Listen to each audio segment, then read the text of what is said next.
मंडळी, देशाच्या दिग्गज उद्योजकांच्या यादीतील अव्वल वेदांत ग्रुपचे अध्यक्ष अनिल अग्रवाल यांच्यावर दुःखाचा डोंगर कोसळलाय. वर्षाच्या सुरुवातीलाच त्यांनी एकुलत्या एका मुलाला गमावलंय. अनिल अग्रवाल यांचा मुलगा अग्निवेश अग्रवाल यांनी वयाच्या 49व्या वर्षी अखेरचा श्वास घेतलाय, ज्यामुळे संपूर्ण अग्रवाल कुटुंबावर दुःखाचा डोंगर कोसळलाय. 49 वर्षीय अग्निवेश न्यूयॉर्कला गेले असताना कार्डियक अरेस्टमुळे त्यांची प्राणज्योत मालवली. मुलाच्या अकाली निधनामुळे अनिल अग्रवाल यांना मोठा धक्का बसलाय. मुलाला असा खांदा देण्याची वेळ यावी यापेक्षा वाईट काय असू शकतं, असं म्हणत त्यांनी भावना व्यक्त केल्या आहेत. या पोस्टमुळे चर्चेत आलेले अनिल अग्रवाल नेमके कोण आहेत, त्यांचा प्रवास नेमका काय होता, मेटल किंग कसे बनले, सगळंच जाणून घेऊयात या व्हिडिओच्या माध्यमातून. नमस्कार, मी निशा हिंगे आणि तुम्ही पाहताय विशेष भारी.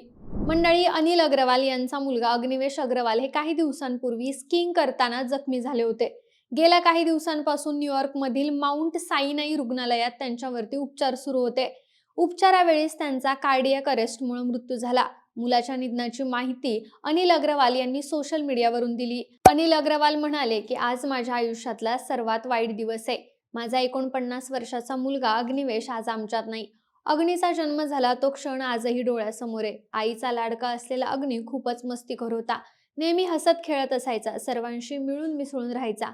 अजमेरमध्ये कॉलेजचं शिक्षण पूर्ण केलेल्या अग्नीनं खेळ, संगीत या क्षेत्रातही आवड जोपासली. त्यानं फुजेराह गोल्ड सारखी कंपनी उभी केली. हिंदुस्तान झिंकचा अध्यक्ष बनला.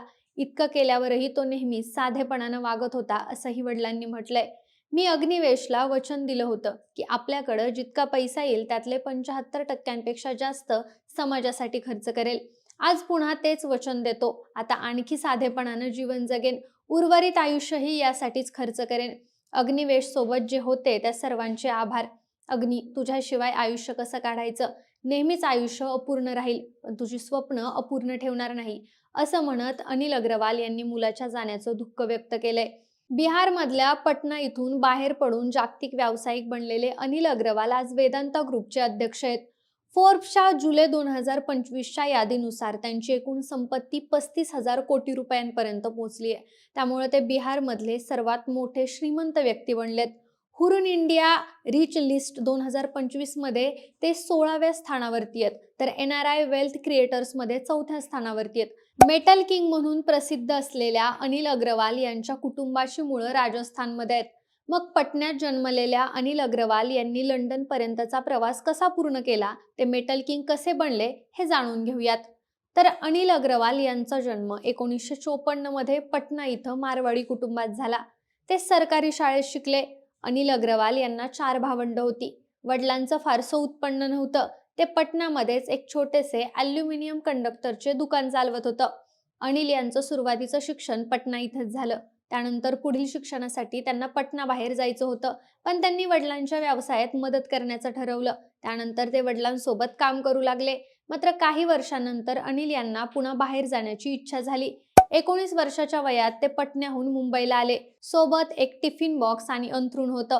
अनिल यांनी वडिलांना व्यवसाय करताना पाहिलं होतं, त्यामुळे त्यांना नोकरीची दुनिया आवडली नाही.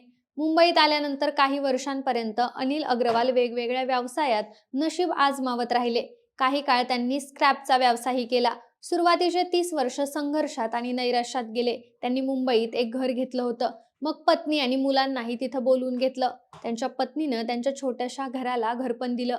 पण अपयश त्यांची साथ सोडत नव्हतं. त्यांनी 9 व्यवसाय केले, पण त्या 9 व्यवसायांमध्ये त्यांना अपयश आलं. त्यानंतर 1976 मध्ये अनिल यांनी एक नवीन कंपनी सुरू केली आणि तिचं नाव वेदांता रिसोर्सेस ठेवलं. सुरुवातीलाच त्यांना या व्यवसायात फायदा व्हायला लागला. वेदांता ही जस्त, शिसे, ॲल्युमिनियम आणि चांदी बनवणाऱ्या जगातील सर्वात मोठ्या कंपन्यांपैकी एक आहे. 1993 मध्ये त्यांनी औरंगाबादमध्ये ॲल्युमिनियम शीट्स आणि फॉइल्स बनवण्याचा प्लांट लावला. यासोबतच ही भारतातील पहिली कॉपर रिफायनरी खासगी कंपनी बनली. 2001 मध्ये भारत सरकारनं खासगी कंपन्यांना सरकारी कंपन्यांमध्ये भागीदारीची ऑफर दिली. तेव्हा वेदांता रिसोर्सेसनं भारत ॲल्युमिनियम कंपनीमध्ये 51% शेअर्स विकत घेतले. हा व्यवहार 551.50 कोटी रुपयांना झाला. पुढच्याच वर्षी वेदांतानं हिंदुस्तान झिंक लिमिटेडमध्ये 65% भागीदारी विकत घेतली.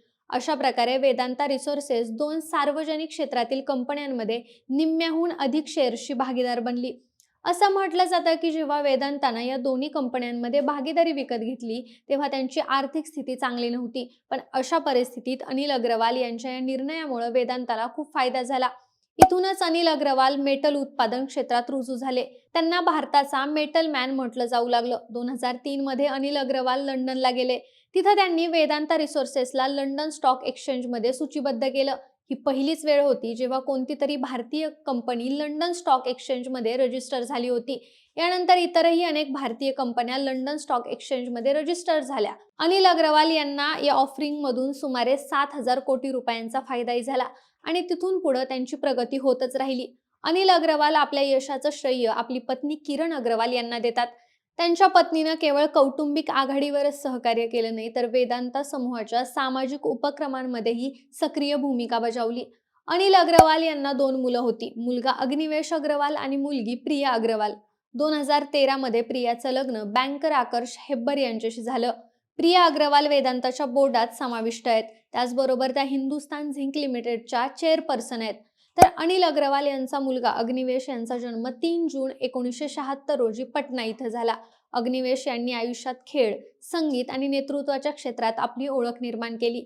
त्यांनी मेयो कॉलेज अजमेरमधून शिक्षण घेतलं. अग्निवेश यांनी वेदांता समूह आणि त्यांच्याशी संबंधित कंपन्यांमध्ये महत्त्वपूर्ण भूमिका बजावल्या. ते हिंदुस्तान झिंकचे अध्यक्ष म्हणून कार्यरत होते. त्याचबरोबर त्यांनी 2019 मध्ये वेदांता कंपनी तलवंडी साबो पॉवर लिमिटेडच्या संचालक मंडळाचं अध्यक्ष म्हणून काम केलंय. एवढंच नाही तर त्यांनी UAE मध्ये असलेल्या फुजेराह गोल्ड FZC या मौल्यवान धातू शुद्धीकरण कंपनीचे अध्यक्ष आणि व्यवस्थापकीय संचालक म्हणूनही जबाबदारी सांभाळली होती.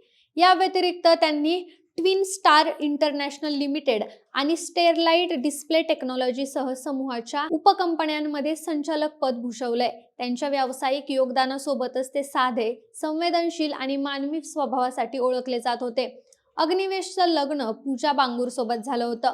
पूजा बांगूर या श्री सिमेंटचे व्यवस्थापकीय संचालक हरिमोहन बांगूर यांच्या कन्या आहेत. इंडिया टुडेच्या एका अहवालानुसार 2 व्यावसायिक घराण्यांच्या मुलांचं हे लग्न त्या काळातलं सगळ्यात महागड्या लग्नांपैकी एक मानलं जात होतं. पण वयाच्या 49व्या वर्षी अग्निवेश अग्रवाल यांचं दुःखद निधन झालं. अमेरिकेत स्कीइंग करत असताना झालेल्या अपघातानंतर अग्निवेश यांना न्यूयॉर्कच्या माउंट सिनाई हॉस्पिटलमध्ये उपचारासाठी दाखल करण्यात आलं. सुरुवातीला त्यांची तब्येत सुधारेल अशी अपेक्षा होती, परंतु अचानक हृदयविकाराचा झटका आल्यामुळं त्यांचा जीव गेला. अग्निवेश अग्रवाल यांच्या निधनानं उद्योग जगतात शोक व्यक्त केला जातोय. त्याचबरोबर अनिल अग्रवाल आणि त्यांच्या कुटुंबावर देखील दुःखाचा डोंगर कोसळलाय. त्यांच्या या वेदांता कंपनीचा प्रवास ऐकून तुम्हाला काय वाटलं हे आम्हाला कमेंटमध्ये नक्की सांगा आणि सोबतच आपले विशेष भारी या चॅनलला सबस्क्राईब करायला विसरू नका. धन्यवाद.